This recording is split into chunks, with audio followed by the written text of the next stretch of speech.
Olá, meus irmãos, sejam bem-vindos. Para você que está chegando agora, meu nome é Luísa e nós estamos estudando as questões do Livro dos Espíritos. Se você se interessa em estudar desde a primeira questão, no final do vídeo eu deixo a playlist onde você poderá encontrar todas as questões estudadas até agora. Hoje nós continuaremos o estudo do capítulo 9, que trata da intervenção dos espíritos no mundo corporal, e o tema é os espíritos durante os combates. A questão é 547. Allan Kardec pergunta: após a morte, os espíritos que, como vivos, se guerreavam, continuam a considerar-se inimigos e se conservam encarniçados uns contra os outros? Resposta: nessas ocasiões, o espírito nunca está calmo. Pode acontecer que nos primeiros instantes depois da morte ainda odeie o seu inimigo e mesmo o persiga.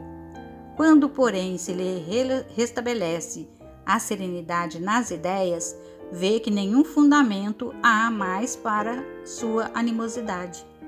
Contudo, não é impossível que dela guarde vestígios mais ou menos fortes, conforme o seu caráter. Questão 547A. Continua a ouvir o rumor da batalha? Pergunta Kardec. Resposta: perfeitamente. E então Miramês nos comenta essa questão dizendo que após a morte, muitos dos espíritos que sucumbiram na guerra continuam em lutas e conservam a inimizade por longo tempo. Outros, depois que se conscientizam da sua situação, começam a sentir a realidade, vendo que tudo não passa de ignorância, e se reposicionam intimamente orando a Deus na sua linguagem, pedindo proteção e esclarecimento.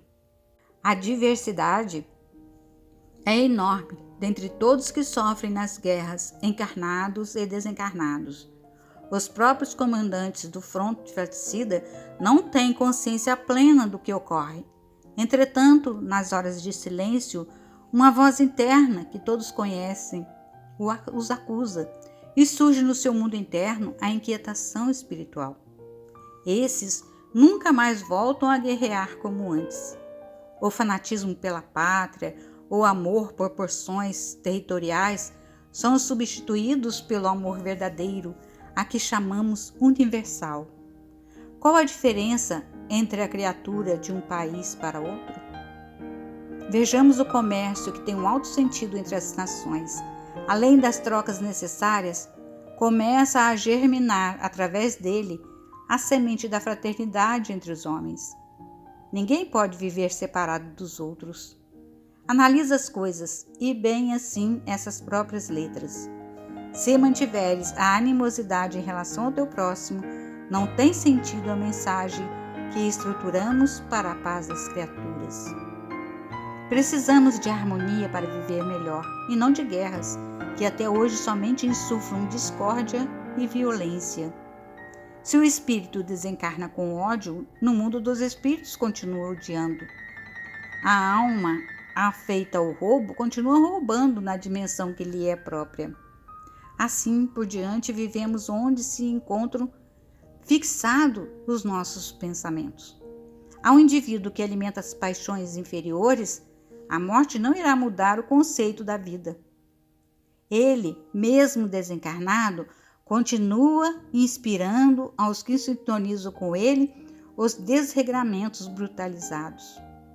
Após a morte, és o mesmo homem que foste durante a vida na terra. Não existe o chamado passe de mágica para transformar trevas em luz de uma hora para outra. Somente o tempo, pelas bênçãos de Deus, consegue, na marcha determinada pelo Criador, mudar no silêncio da vida a mentira para a verdade, o ódio para o amor, a guerra para a paz, a inimizade para a amizade. As mudanças bruscas não são sementes de harmonia. A nossa vida pode ser um poema de luz ou de trevas, um gorjeio de vida ou de morte, dependendo dos caminhos que pretendemos seguir. Se queres mudar de vida, tornando-se um sol verdadeiro, não deves esquecer Jesus em todos os teus avanços. Ele, o mestre dos mestres, é a nossa direção, é o pastor inconfundível das nossas vidas. Após a morte, continuarás a ser o que és e nada mais.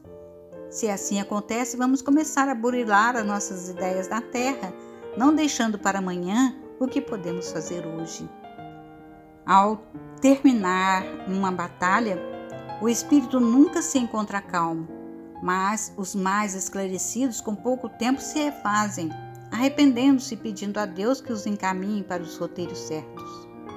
A sua disposição interna vale muito, e logo a assistência surge pelos companheiros mais velhos de jornada evolutiva que já despertaram muito antes. A ajuda nunca falta ao necessitado, pois na escala do Criador todos são iguais. Deus é amor.